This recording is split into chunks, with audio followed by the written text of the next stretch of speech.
Hello mga ka-channel, and isang pinagpalang araw naman sa ating lahat. Tayo gagawa naman ng munting video at mag-share ng konting kaalaman, no?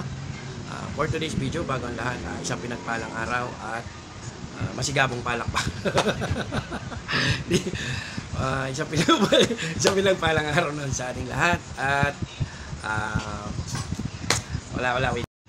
So yan ang topic natin ngayon mga ka-channel, ay itong 48 inches na TCL. No? Kung nakikita nyo, gumagana naman yung unit. Kaya lang ang problem niyan ay ganere problem yun, ganere. No? So yun mga ka-channel, titingnan natin, off natin muna yung unit. Ping! Yan. So ayan. At ayan. Ayan, kung nakikita nyo, baliktad yung logo niya dito sa kanyang emblem. Emblem.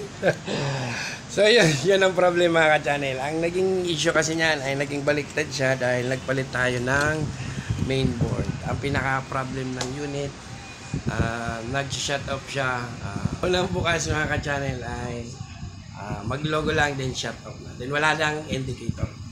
Tapos in term ano na siya, mahirap na buksan, re-reset mo ulit, then bubukas mo, ganun lang, mag-shut off siya na.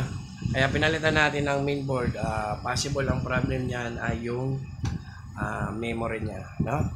Corrupt na yung memory niya. So pwede natin magawa yan kung meron tayong pang program, no? So yan, simulan na natin mga ka-channel kasi ang dami na nating nasabi, wala pa tayong natututunan. Yun, di ba? Tara, let's go. Sabay-sabay natin tingnan. Let's go. Ang video pala natin mga ka-channel ay hindi na ito bago. Marami nang gumawa nito at alam na to ng ilang mga kapwa nating technician. No? Ito ginawa lang natin kasi may mga nakaraan hindi natin nagawa ito ng video. So ngayon nagkaroon ng pagkakataon na makagawa tayo ng ganitong video. Gagawin lang natin to dahil sa purpose natin kung sakaling mapadpad kayo sa aking mga ginagawang mga video tutorial about sa electronics.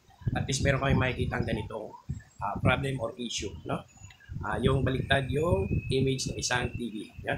Iba-iba ang pag-execute ng mga unit mga ka-channel. Depende na lang yan kung paano mo gagawin at anong way na pwede mong gawin, no? Iba-ibang diskarte ng technician kung paano napapagana ang isang unit. Tara, let's go!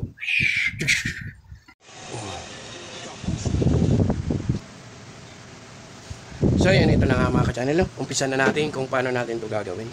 Simple lang ito gawin mga ka-channel. Madali lang kung susundan nyo lang at tatapusin nyo yung video. Para sa mga baguhan, tingnan nyo kung paano ito ay applicable sa mga TCL. Way nito. Kung nyo gagawin mga ka-channel, pupunta kayo sa menu. Menu yun, no? Ayaw gumana. Ayan, ayaw menu.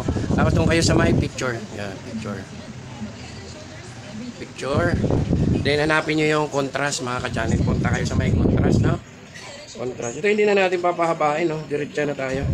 Doon tayo sa contrast. Then pindutin nyo yung 1950. Yung so yun. Tapos hanapin nyo mga ka-channel yung project ID nya, no?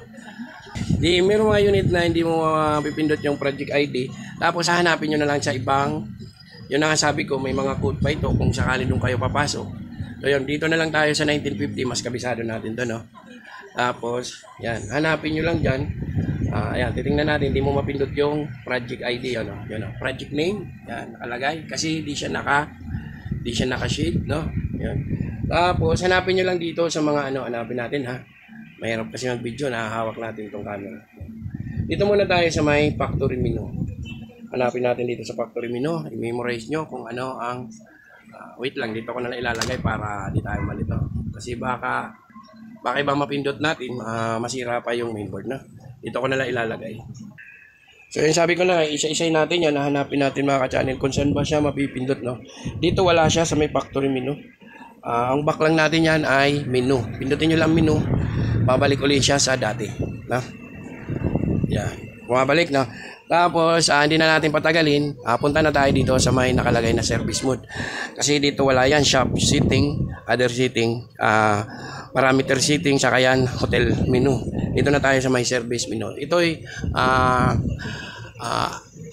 sakto dito sa ating gagawin, no? Nandito siya naka-designate dito sa area na to, yung service menu.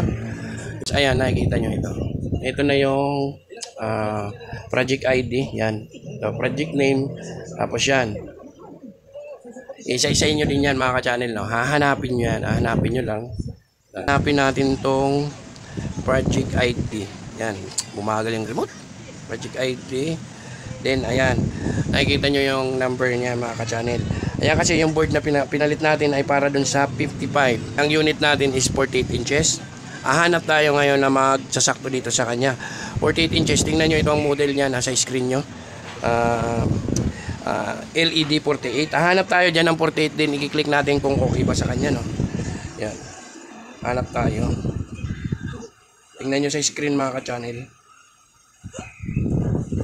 Yan. Ayan. Meron na siya ditong L48. Yan. L48 F3700 FS. Pero marami pa yan. Tingnan natin dito. Yan.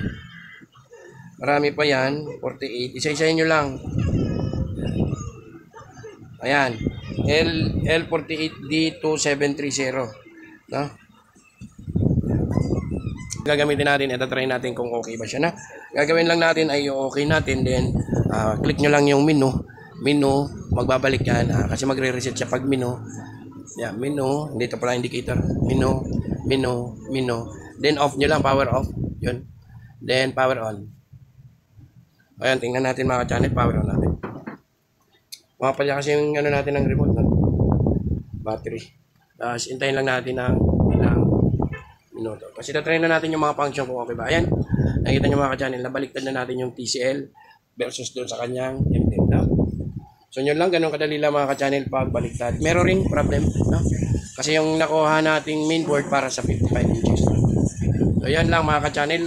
Tingnan nyo lang yung video natin para kahit pa paano may matututunan tayo na. So, yan. Tingnan natin kung magana pa ang volume. Pag hindi gumana yung mga sensor niya or mga sa button niya, pwede kayo maghanap ulit. No? Pwede nyo ulitin. Kasi unlimited naman yan. So, yan lang. For today's video, sana may natutunan tayo. Thanks God. Peace out.